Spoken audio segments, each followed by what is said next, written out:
Caolan Robertson, lovely to see you. I want to start with a very straightforward question. How would you describe yourself? What do you see as your job, your role? I would say I'm like an alternative producer, so covering the stories that a lot of traditional media and establishment media don't want to talk about or are too worried to talk about, sort of covering the other side of a lot of the conversations that aren't being discussed, even in day-to-day life, and bringing production value to that as well and legitimizing those arguments so that they're not like fringe sort of things on the corners of the internet, and bringing that to the mainstream. I mean, you had quite an interesting journey to get to that position, though. I mean, you started off as something of a YouTube personality, didn't you? Well, I wouldn't say I started off as that. I'd say that I had it as a hobby. When I was younger, when I was studying, I had like a YouTube channel and thought it'd be fun to throw crazy stuff out all over the internet. But it wasn't like a career. I didn't think it would be taken very seriously or anything would happen with it. It was just fun, sort of with friends. Living in like a boring town in the north of England as well, like there's not much going on. So Facebook is exciting there, you know, doing that kind of stuff. But no, like my career was always in marketing and politics and, well, sort of PR and things like that at university. And after I graduated, you know, my partner was at the BBC and I was working in marketing and PR firms, and that's where everything was really, really focused. And that's obviously how I transitioned from sort of traditional establishment sectors into what we're doing now, sort of taking all of the textbook stuff and applying it to kind of more sort of fringe alternative subjects, which is interesting. But there was a film, wasn't there, that you wanted to make when you were in further education about Islam? I mean, just tell us a little bit about that. Yeah, well, I made I think it was like a 9-minute film just about it wasn't Anjum Charity, but there was like a bunch of Muslim extremists who were walking up and down Whitechapel, and I was just interviewing a few of them, not that they would really want to talk very much, but like going up to them with cameras. And then I showed it to one of my lecturers, and they were like, oh, this is interesting, but we're not going to put it in the screening of the official screening of all the short films at the end of the year. And I was like, oh, that's really strange. I didn't really think much of it. But then when I started Googling about universities not like deplatforming things, or maybe not showing all different ideas. I mean, what was the rationale given to you? Right, okay, this is interesting work, but do you know what? We're not going to have it in the end of the year. They said, I remember them using the word inflammatory, that it could be perceived as inflammatory. I think it wasn't from like a super insidious way. I think they were just trying to be polite to a lot of the other students, and they didn't want to upset a lot of different people and bring that kind of argument into the classroom. So I wasn't really that bothered about it at the time until I started researching that other universities were doing things like that. But yeah, that was sort of the first time I recognized that was going on. I mean, is it fair for me to then join the dots between that instant, that film, and then your later work with Tommy Robinson, formerly of the EDL?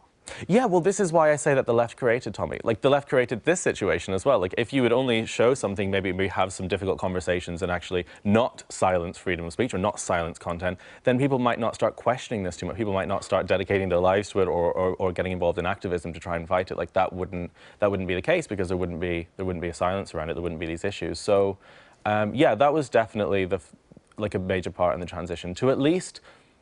Like, it gave Tommy Robinson credibility to me when I first heard that. Because before, I had heard of him, and I was like, oh my God, the big, scary, racist EDL guy. And then after what happened to me, and after researching it, I was like, maybe there's something else going on. So you wouldn't use the word racist to describe Tommy Robinson? No, like, I would describe a lot of his supporters and a lot of people around him as racist. They hate Muslims because they're brown. They have no idea about ideology or politics in any way. But as a person, I would say he's not racist. Isn't there a guilt by association, though? I don't think so. I think it's inevitable. That if you keep saying something over and over again and you discover that lots of racists like it, you know, it's at the very least arguable that you're approaching something racist yourself, isn't it? Yeah, like, I think he should do more to disavow it. I mean, he's very vocal about anti-racist stuff. He hates racism, and he talks about that in his videos, but he should be more vocal about it and shutting that down. It's like the Labour Party anti-Semitism thing. You know, there's lots of stuff like that going on within an organisation, but that doesn't mean Jeremy Corbyn specifically is like a hardcore anti-Semite. But there are supporters who are like that in the same movement. But like Tommy, he should do more to disavow it. I mean, clearly you have moved on from your relationship with Tommy Robinson. You're working with others now. At the same time, there was a moment in the aftermath of that terrorist attack that took place on London Bridge, where both you and Tommy were down there, and you recorded, as we say in the trade, a bit of a piece to camera. And I just want to replay it to you for a second. Here we go. We've been here for about 20 minutes now and we don't have any updates on specifically what's happened, but what we do know based on all the reports is that a car has ploughed through Westminster Bridge and crashed into the Houses of Parliament. Gunshots have been fired within the gates and 3 people have been confirmed dead. If you import a culture, you get a culture. This is a culture of violence, destruction and terrorism. They want war, they want death, they want destruction, and we keep on pandering like you just come up to me saying it's got nothing to do with Islam. It's got everything to do with Islam. Everything to do with Islam. It's got everything to do with Islam.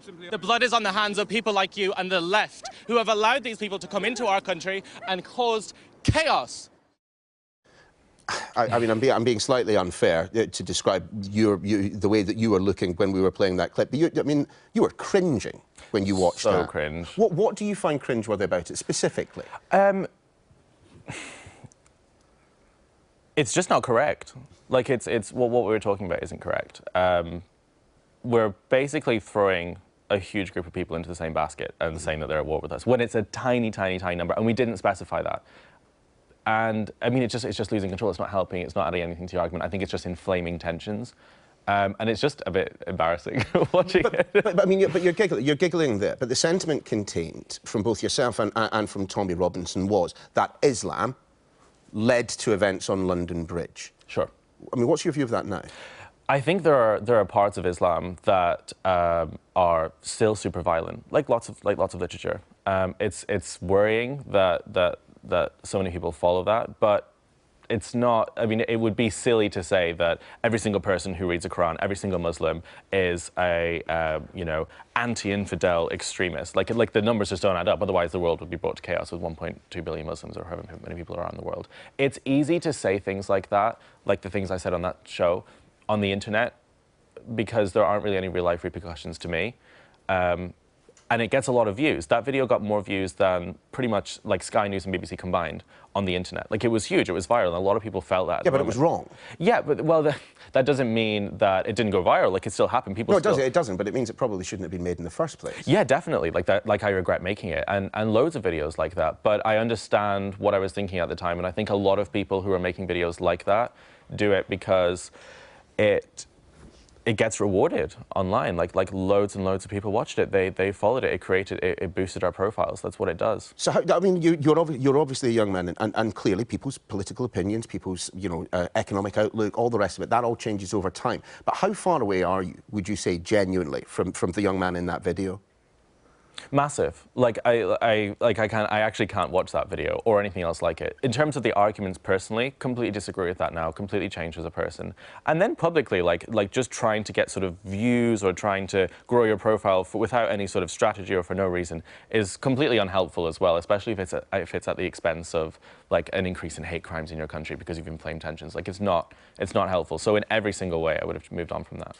To what extent, though, was that piece of work and other pieces of work, to what extent was that a reaction to what you saw as a biased mainstream media for I mean, you mentioned there, the internet allowed me to do this. The internet was the one that rewarded me. The internet was the one that gave me the opportunity. You know, if you'd read a bit of the mainstream media at the time, wouldn't you perhaps have had a different opinion?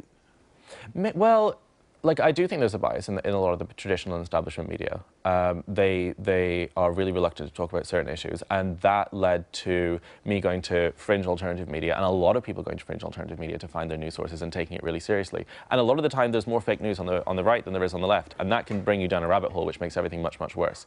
And the way I was in that video is the way a lot of people are, which is pretty hysterical when they spend too much time online reading far-right websites, where they literally believe that we're at war and that the enemy is within us and that there's crazy SJWs at every turn and feminists and everyone's crazy and there's a big battle going on. And that mindset is really, really toxic. Like, it's probably why we've seen an increase in hate crimes and in the growth of the far-right terrorism threat in Britain. MI5 have just opened a new department.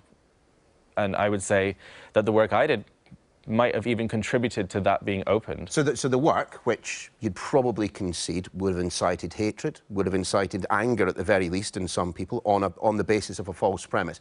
You're not trying to justify that on the basis that Scotland Yard perhaps took a little bit more notice afterwards? No, I think genuinely, if I wouldn't have been involved in a lot of this stuff, that wouldn't have happened. Would you concede that potentially, possibly, you were a racist for at least part of your life?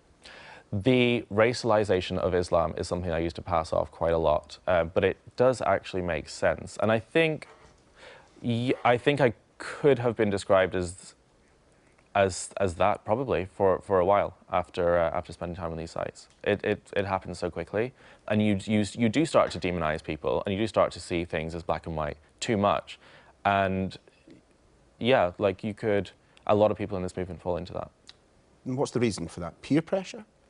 What to behave in that fashion, that when you're surrounded by people who are saying similar things to you, who are perhaps saying them even more bombastically, and I'm thinking of Tommy Robinson here, when the people, the news sites that you're reading are of a certain set, when the media that you consume just in general is of a certain type, it's difficult, isn't it? I don't think it's peer pressure. I think people think they're right. I thought I was right. I think Tommy thinks. So what convinced you you were wrong then? But, well, more time researching and digging into it and actually going beyond sort of headlines and going beyond 4-minute YouTube videos with sound bites explaining what you're thinking. Because like the first initial process, the first sort of 3 or 4 months to all this, it was just watching like rebel videos and things like that were like 4 or 5 minutes long. You can't become nuanced, you can't get into the actual argument, you can't actually investigate something in 4 minutes or in headlines. It's going beyond that and actually traveling and going into the world, seeing that things aren't like that. Isn't that then the fundamental problem with the alternative media to which you belong? I mean, you're evidence of this, that actually all you need is a camera and an internet connection, and you can broadcast stuff which even you concede was just factually inaccurate and probably it would have incited some people. You know, if I want to get a story on the television, you know, I have to do years of training, years of working in the back room, and then I've got to persuade everyone else in the building that this is a good idea. You were able to stick up something of which you were embarrassed and which will now exist out there in perpetuity. Isn't that the fundamental problem with the alternative media? I wouldn't say that's a problem with the alternative media. I think that's a problem with people with bad ideas who use the internet. Like that's something that's been going on. Quite a lot of them are found within the alternative media, though. Well, but you could say the same about a lot of mainstream media. Like the left say that Fox News is a hard-right extremist organisation. They say that... With a degree of justification. Yeah, well, and a lot of people say that Salon.com and The Guardian is a far-left extremist organisation that endorses Antifa violence. So there's a lot of arguments that you can throw at different types of the media establishment and alternative, and that, like, I understand a lot of those arguments, but it's about bad ideas and good ideas, not whether it's alternative or mainstream. Plus, alternative media becomes mainstream media. Look at BuzzFeed, that started as like a cat-sharing website, and now it's mainstream. Like, it's all kind of mixing into one kind of ecosystem. Yeah, it might be about good media and bad media, but it's also about scale, isn't it? And to suggest that there are more people out there through alternative forms of media pushing a kind of a pro-Antifa, pro-violence narrative compared to those, like yourself, in the past, admittedly, pushing an anti-immigrant, anti-Muslim line. I mean, there were lots more of you around than there were of the Salon types. Yeah, but it doesn't mean that... It still comes down to the articles and whether things are good ideas and bad ideas. Like, it always comes down to that. And with establishment media, there's still massive problems within it, with the bureaucracy and getting stories out. Like, we broke a massive story recently, and we couldn't get any mainstream media outlets to publish it in the UK. I want to talk about that, but first, for those who don't know, I mean, how would you describe Lauren Southern? Because, to be fair, if you're not friends with her, if you're not working with her, the groupthink, the consensus appears to be that she is at the very least alt-right, if not alt-right, if not even far-right. What's your view of Lauren? I think her views have changed a lot in the last, since I've met her. Like myself, this is why we have such a close relationship, because her views are adjusting and moving. We've travelled to like 22 countries this year so far, gone to so many different cultures, spoken to so many different stories, and that has helped it massively, like, see the world like we do now in a much less biased way. I just think she's a Canadian girl. She's trying to find out the truth genuinely about what's going on, and she's on a journey to uncover literally what's going on in Europe, what's going on in South Africa. And you don't think that she perhaps suffers from that which you suffered from in the past, that you've got a conclusion in your head and you're going out there to film stuff that lends weight to your conclusion, rather than what journalism is, which is going out there, asking questions, and then, and only then, with the basis of evidence, arriving at those conclusions? I think, I can't speak for her, but I would say maybe years ago she used to be a little bit like that, but now she's gone through a total transformation, just like a lot of different people. Loads of people have gone through that process where they've either left completely or completely moulded and shaped their views. And that's fairly normal for someone who's 22, 23 years old. But I'm just wondering whether or not people can, you know, take at face value a documentary produced by Lauren Southern, who has made her views about migration very clear, a documentary made by you, who, with Lauren Southern, went to Luton and handed out, you know, leaflets that said Allah is gay on them. Now, you're smirking there. That was a real move. It was a little, but it also highlighted the issues in Luton. I mean, if we went to a Christian area and said Jesus is gay, no one cared.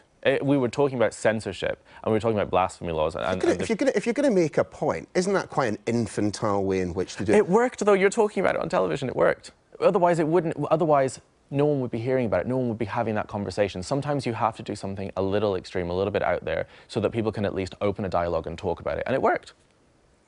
But did it? I'm not sure that you weren't speaking to anyone other than converted already.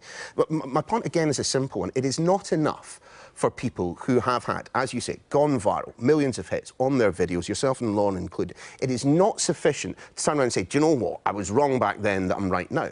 I'm entitled, it is legitimate for me to challenge everything that you say on this topic, given what you've previously said on this topic. Sure, like, I think age is a factor. I think if I say something and I'm 30 years old and I'm a well-rounded person, then it's different to saying something when you're like 21, 22, or even 19, and you genuinely come out and you say, I no longer believe that, I no longer endorse those views. I do think there's a difference between that and then someone just saying, oh, well, I don't really believe it anymore. So I would argue against that.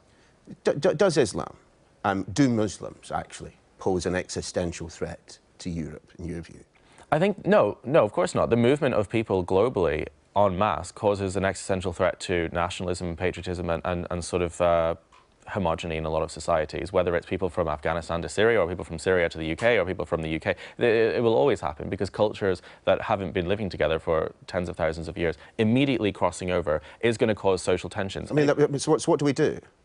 Well, you would have more controlled immigration, like New Zealand, maybe like Australia, maybe like Japan, just more reasonable immigration policies. I mean, you mentioned Australia there. I mean, would you be happy with hundreds of people sitting on a boat in the baking sun off the coast of, you know, off the coast of southern Europe, in the way in which the Australians have done? Would you be happy? Would you be happy with, you know, people trying to get into the United Kingdom being sent off to an island off the north coast of Scotland? I would be happier with that than the hundreds of people that are drowning in the Mediterranean Sea trying to get here because we allow the boats to come in. It acts as a deterrent. It might be uncomfortable for them, but it acts as a deterrent. In Australia, we basically have no deaths now. Detention acts as a deterrent. You honestly believe that? It's turning back the boats and not allowing the boats to land on your shore acts as a massive deterrent and will genuinely save lives from people who are constantly risking their lives to go across the Med. And hundreds of people drown every year. About 6 people drowned while we were in Lesbos. And that's disastrous. If we turn the boats back, detention, disastrous idea. Turn the boats back and put them on the place where they left, which would be, you know, Turkey or North Africa. I can't work out whether you're being provocative or just deliberately naive here. I mean, do you honestly think that if the boats were sent back to North Africa, they'll get off the boat and wander home?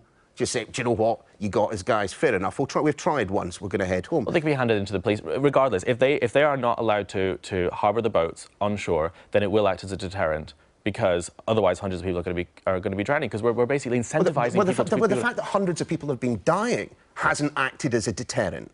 No, it doesn't. Thousands of people have died in the Mediterranean, and still, women with newborn children are getting into those boats. I just don't see it. Well, because in Australia it worked. We're looking at actual examples that work to prevent loss of human life, and it's worked. That's all we can say about it. Well, it hasn't worked here. It hasn't worked here. We have never done it. The ultimate deterrent is surely losing your husband, losing your children, dying in the Mediterranean, a lonely, cold death. And that hasn't worked as a deterrent. So I'm just saying, I think your argument's a false one. But it worked in Australia. So, but it's a different thing. You're arguing that turning back boats in Australia is the same as people dying in the shores here. They're completely different scenarios. So one is a deterrent, one is also a deterrent, but one is a much stronger deterrent, which is to say, no, we're not going to accept boats pulling up. We'll send you back to the authorities in the countries that you came home from. And it will work. It worked in Australia. I just want to try and delve a little bit deeper, because I have to admit, I mean, I find you a fascinating character, but I find you very difficult to understand entirely. But where does your sexuality feature in all of this? Because you are a gay man, you're out, but you're also of the right wing, and you have to concede that the right has not necessarily been a happy place for gay men for a long time at least. Well, I would say the majority of homophobia that I've ever witnessed in my life has been from the Muslim community in East London when I was there. I've never really experienced homophobia from the right in Britain, ever. Any right-wing circles, the Conservatives, maybe a little bit in the extreme far right, but nothing compared to the Islamic homophobia. So I would say it's a little bit difficult to argue against that. But my sexuality doesn't play anything into the morals of what I'm talking about. A lot of gay people become right-wing, become far-right, because they think that there's a threat to their sexuality from mass migration from Muslims. That's not where my argument's coming from. I suppose the point is that for many gay people, and of course things change, but for many gay people, for a long time, the left felt almost like the natural home, because it was the left predominantly that were pushing through some rather uncomfortable changes, social changes and changes to legislation. I loved what the left did in the 60s, 70s and 80s with the civil rights movement, with the rights for women, with the rights for gays. It's groundbreaking. It's what made us as Westerners great. I always thought the left was fabulous. When I started at university, I was like, of course I'd be of the left, of course. Everyone told me that, and I assumed they were the ones who were progressive, caring. That was the best thing. But it wasn't until I actually saw what was going on, until I actually started seeing the homophobia from the people that they were already friends with, the anti-Semitism that the left are willing to put up with, that I thought, ooh, it's losing their touch a little bit. It never used to be like that as well. They're losing their touch completely, and they need to stamp that out. Right now we're here in central London, where nearly 1 million people have closed most of the streets, where they're having a massive pride throughout this city, and they've all come together to protest one thing, and that thing is...